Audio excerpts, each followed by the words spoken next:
Hello, everyone, and welcome again to another Teacher Joseph podcast. Today, we're going to continue our study of ways of speaking better, and we're going to look at intonation. As I said yesterday, during the next few days up until the new year, we're going to look at ways to talk better. You know, it seems that communication is not only on our minds. I have a rather strange story from the government to tell you about today, and that is that they're carrying out an investigation to see whether pigeons could carry messages for them in case the internet ever goes down.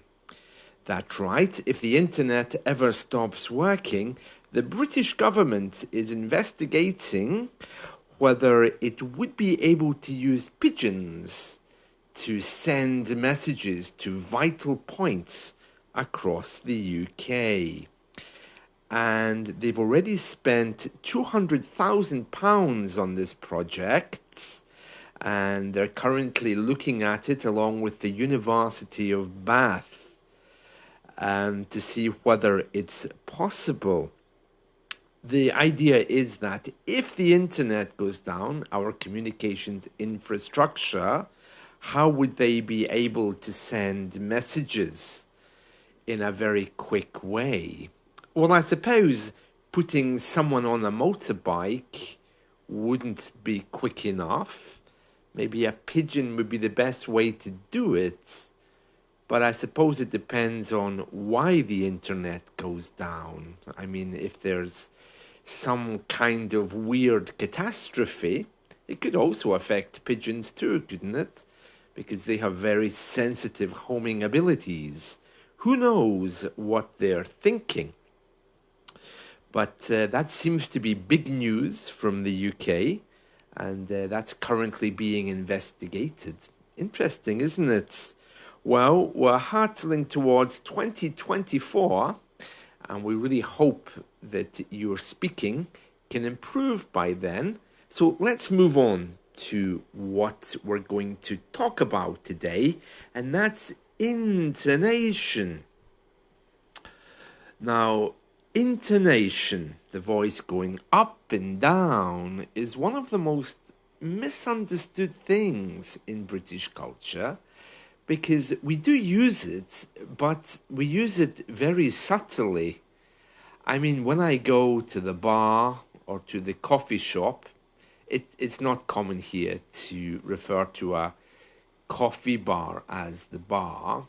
When we talk about the bar, we mean the pub, okay?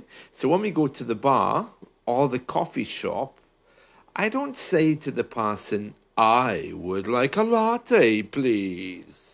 It would be a little bit strange, wouldn't it? I would like a pint of non-alcoholic beer. So we don't use intonation in this way. It's much more subtle. We do use it in this way dramatically to practice and also to get familiar with the idea. But generally, we don't use it a lot unless we're reading the news.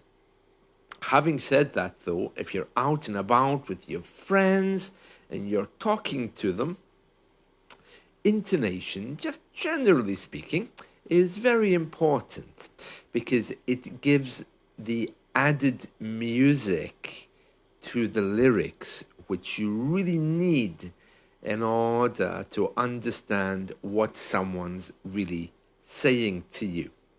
Now, as I mentioned yesterday, you take away the melody from a song and you're left with words which can't really be interpreted emotionally. And it's the very same with speech.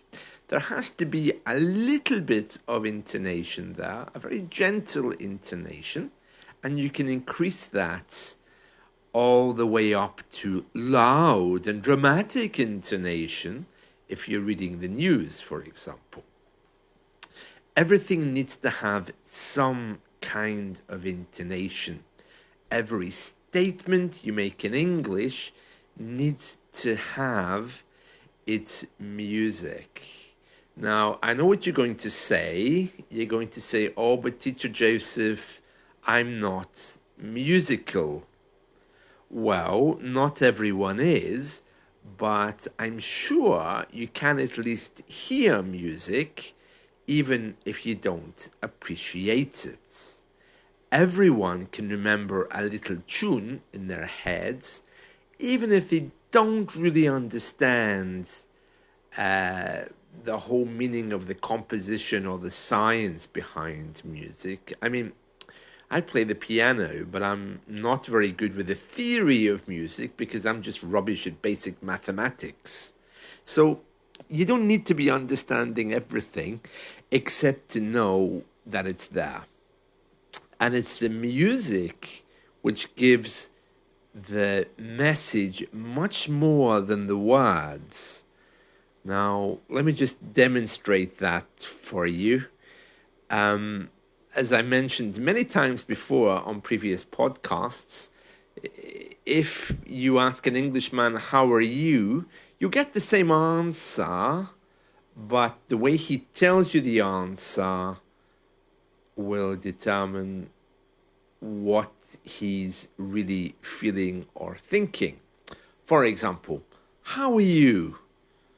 Fine. How are you? Well, yeah, fine.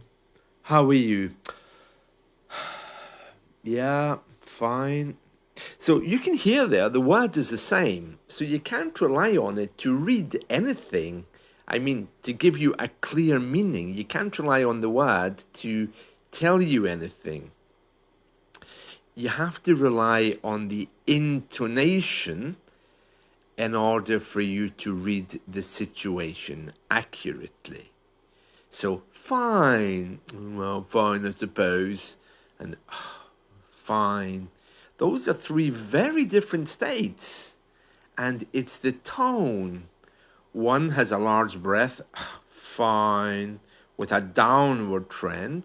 One is going up, fine. And the middle one has a kind of mixture of both. Yeah, well, yeah, fine, I suppose. But you can still hear that it's something which isn't quite right. And that is what you really need to start reading in order to understand more about what people are saying. Now, I've worked in companies before where they've had Polish people or people of other nationalities who haven't been particularly good at reading what people are saying.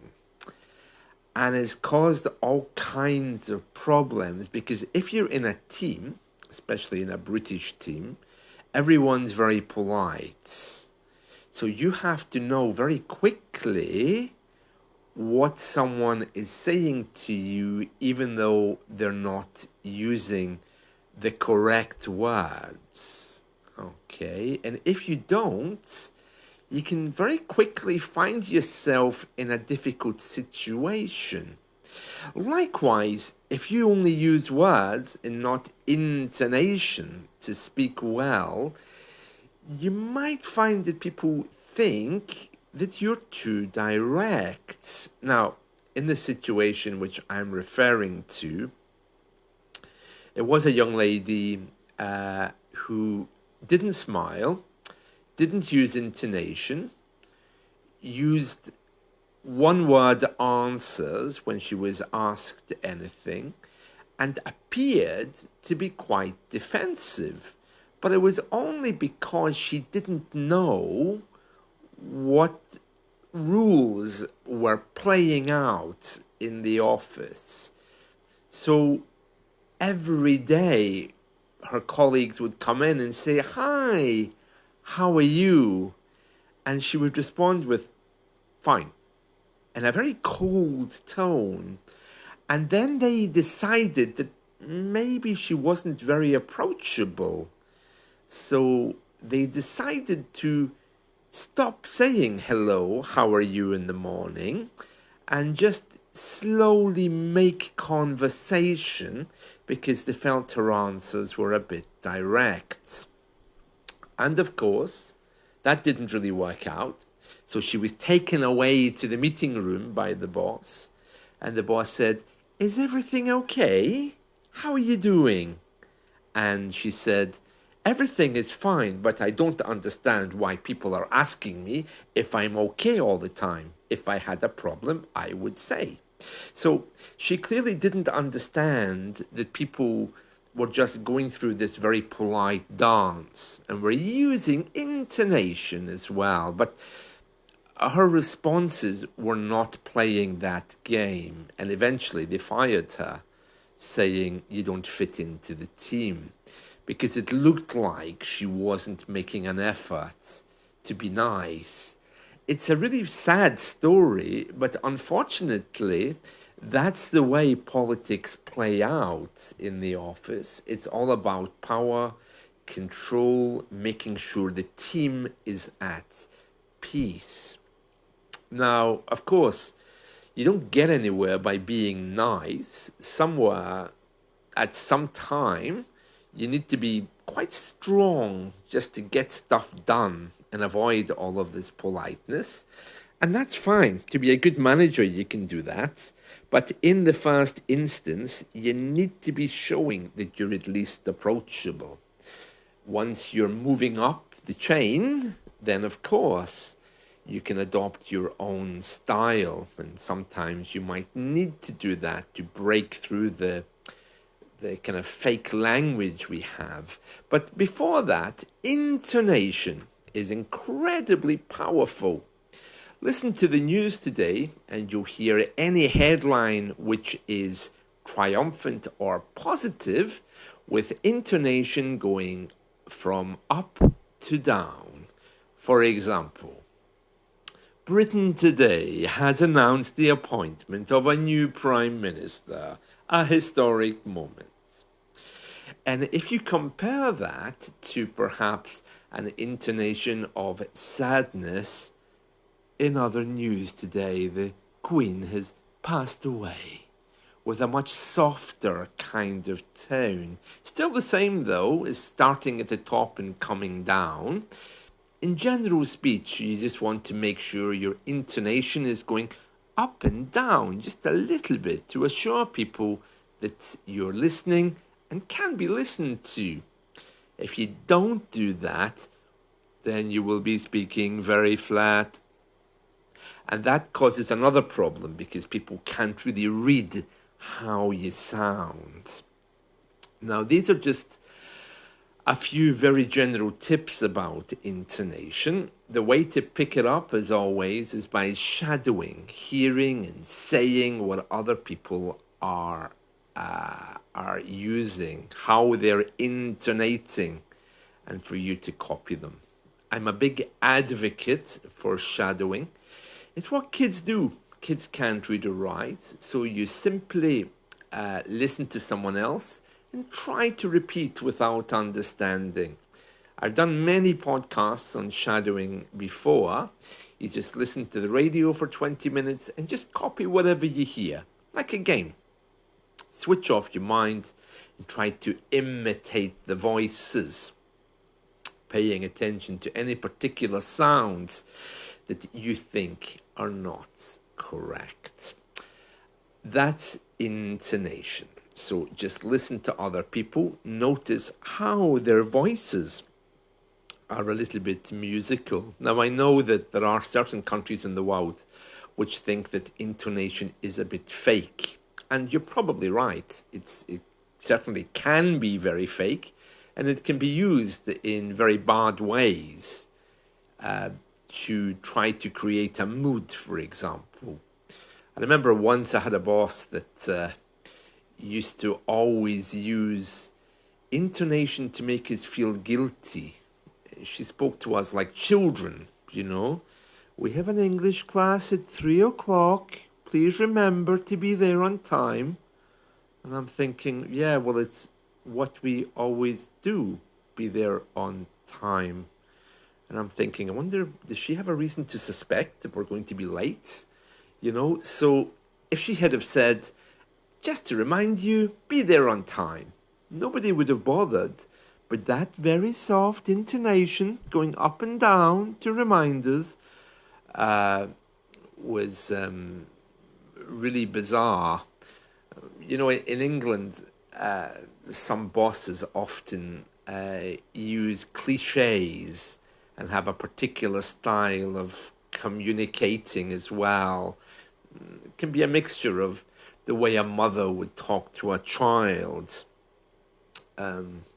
For example, I remember one boss talking about communications with her boss. I told Daniel, I said to Daniel, I said, my people are very good people, don't punish them, they work very hard. You know, you can hear different intonations coming through there, which came across as being a little bit insincere. So there's no real rule on intonation except that you must use it and you must begin to hear how it can create different moods. There we are. That's it from me today. I hope you've enjoyed this. I'll be back again tomorrow with more communication and speaking better tips. See you. Bye.